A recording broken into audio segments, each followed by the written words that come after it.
What the UFO? I'm Caleb. We're going to talk about rationalists today and why rational thinking people should support investigation into UFOs. And if you're already on board with that, this might be a skipper unless you need some more material to give your skeptical friends. But if you're just coming to this for the first time, or maybe a friend who's deeper down the UFO rabbit hole is sharing it with you, I'm going to pitch this as an introduction. So this will be a welcome, non-confrontational, but objectively researched starting point to invite people in the rational, independent-minded community to consider UFOs. So I just want to say, by way of preamble before the essay, one more thing. I think this community is great. I think it encompasses a lot of free thinkers, people who are ideologically skeptical and a little more fluid. They might have strong points of view about different aspects of the political spectrum, whatever country they're from. This will focus on America, but it could be anywhere in the world. They might be scientifically or technologically inclined. These people, I think, tend to think of themselves as a little bit above the fray of the boring national mainstream conversation. But my perception of this community is that it hasn't quite passed the tipping point into researching UFOs and taking them very seriously. And I think that is because rationalists and skeptics have a serious overlap. And so there's an intuition in the rational community that UFOs are silly and not worth thinking very hard about. And I've noticed in reaching out to what I would consider rationalist publications that I've gotten a bit of a stonewall. And I think that's indicative of the fact that they're not quite there yet. So I'm going to try to pitch this as a welcoming introduction, invitational, not confrontational. If you're here thinking about UFOs for the first time, that's awesome. I'm so glad, and I'm ready to light you up. Okay, here we go with the essay. It's called Rationalists Should Support UFO Investigation. Independent thinkers rightly pride themselves on freedom from tribal worldviews. Trump's tariffs, rationalists know they'll impact working class budgets. Harris's price gouging rules, rationalists know those come with problems too. But when it comes to UFOs, I'd like to propose that rationalists have an epistemic blind spot. I'll describe some reasons for this below and explain why I think we should correct this intellectual error. To start, here's what we know for sure about UFOs. And I should say in the essay version, there are citations for all of these claims. Currently, this is just audio and video, but eventually you'll be able to find it in essay form on WTUFO.com or wherever I managed to get it published. And you should be able to click through all these claims. So it might sound like I'm making some wild assertions, but I promise you this is all backed up with clickable, high-quality sources. Okay, so these are just the facts, just the objective UFO facts. Got 10 of them. 1. Since the 1940s, pilots around the world have seen objects they can't identify. If, like me, you're new to this topic, you might be surprised by how many of these cases were rigorously documented 60 years ago, as in 1964, long before we had anything approaching the kind of experimental aviation tech that could potentially explain them away. And this link would go to the UFO Evidence, which is an almost 200-page report by NICAP in, as I said, 1964, that covers a ton of cases from that time. It's all in the CIA's declassified archives now, so you can find it. And if you read this essay, you'll be able to click it easily. Maybe I can even put it in the notes. Number 2, many of these objects have demonstrated surprising maneuverability, flying far faster than contemporary aircraft, making abrupt turns, hovering against the wind, rapidly accelerating, or shooting tens of thousands of feet straight up or down. 3, governments and militaries have investigated these sightings and failed to identify a persistent minority of them, ranging in one prominent study from about 13 to 33%. The highest quality sightings had an unexplained rate of 33%. Now, in some of the later Project Blue Book investigations, they got the unexplained rate down to as low as around 5%, but some people have speculated that they did that by throwing out a lot of stuff they couldn't explain. and just guessing that it was weather balloons or other kinds of planes.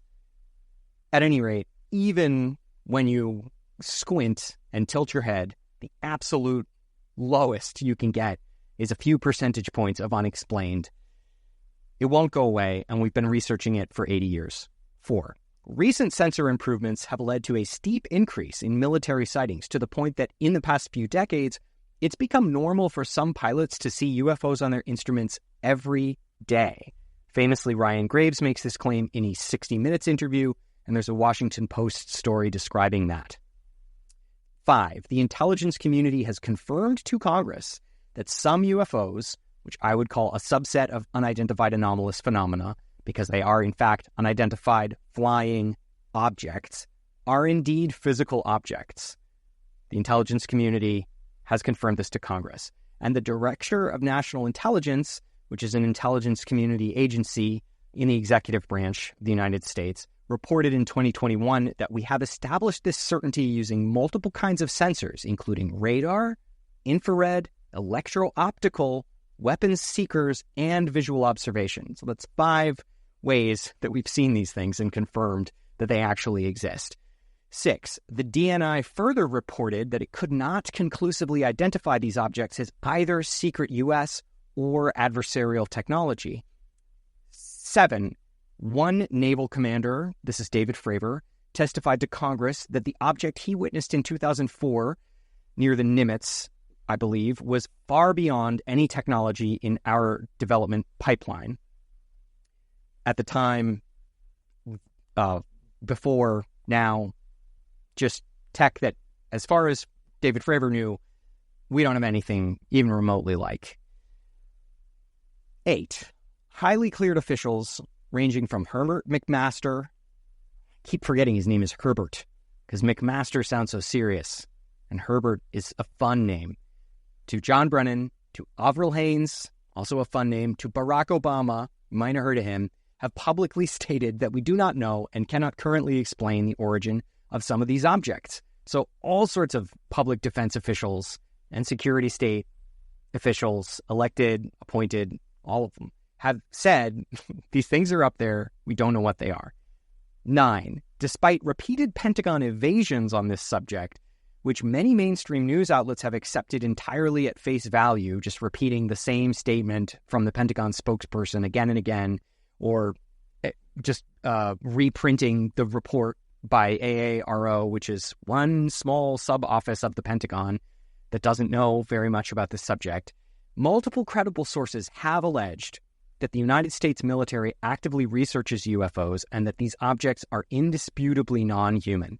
And by multiple credible sources here, I mean at least David Grush and Carl Nell. I think you could probably add Luis Elizondo to this, and you could add Jonathan Gray, I believe, is the name of the spy mentioned in the debrief article, but he's a CIA agent, and that's not his real name, so sort of leave him off to the side. But at very bare minimum, you've got David Grush and Carl Nell, both highly qualified military personnel, who have credibly alleged that the United States actively researches UFOs, that we have some of these craft, and that these objects are indisputably non-human. 10. U.S. Senate Majority Leader Chuck Schumer and co-sponsor Mike Rounds have twice proposed legislation requiring military and intelligence agencies to disclose these alleged programs. Now, that legislation passed in the Senate and died in the House in 2023, and it seems poised to face a similar fate in 2024, though as of this writing, Senator Rounds says negotiations will continue. And you should just stop to think for a minute why the Senate would pass legislation requiring the military intelligence community to admit that it has these alleged programs, and then you should ask, why would anybody block that legislation? Because if there are no UFO programs, then what do you have to hide? Nothing, theoretically, right? But somebody did block these programs from being revealed, so they must have had a reason for doing that, whatever that reason might have been. In conclusion of the fact piece, these are just the cut and dry facts of UFOs as we currently understand them. And these eyebrow-raising data points are just the tip of a complex iceberg of information, 8 decades of research that might as well be from a comic book cinematic universe for all the credence it receives in modern intellectual circles.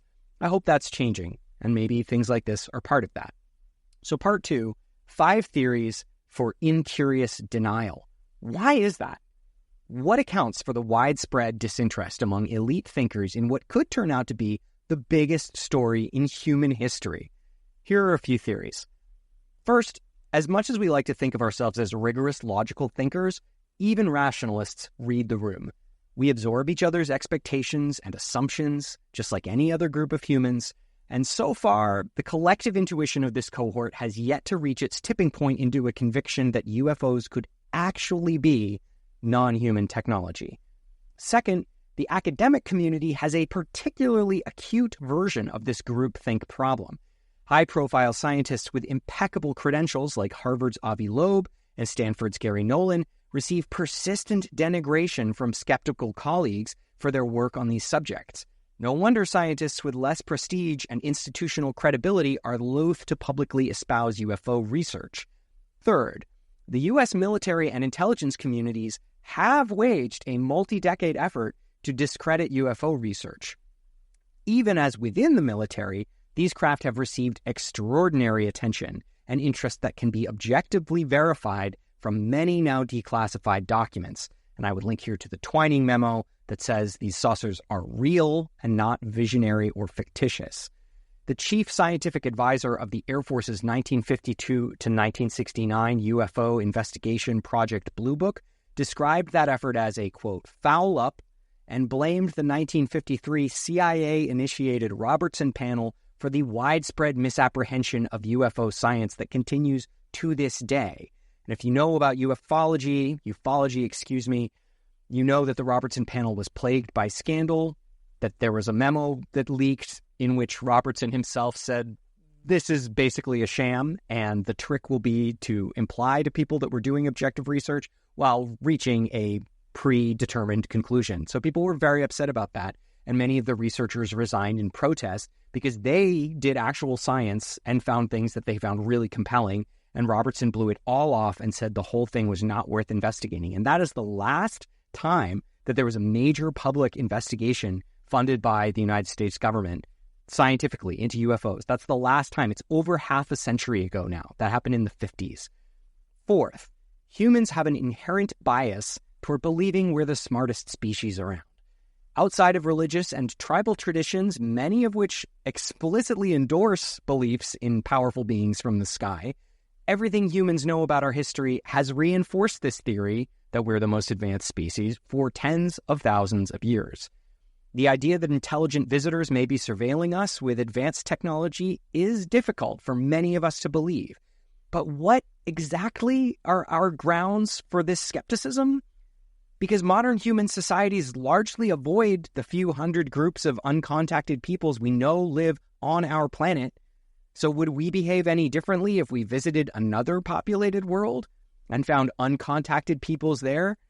I would suggest that intuitively, no, it is likely that we would hide from them and surveil them remotely, as the UFOs may be doing to us. And finally, fifth, as creative as humans are, even our most educated experts have a hard time imagining the future of technology. In 1896, Lord Kelvin, who has a temperature scale named after him, he was a serious scientist, famously told a colleague he had, quote, not the slightest molecule of faith that humans could ever fly without balloons.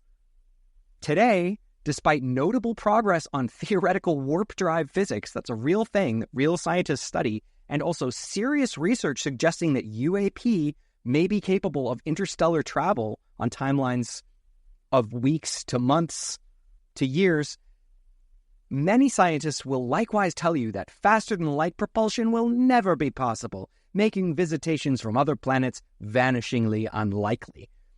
But given the exponential progress of our technology right now, every year, we have every reason to believe that these naysayers will likely prove one day to be the Lord Kelvins of our time.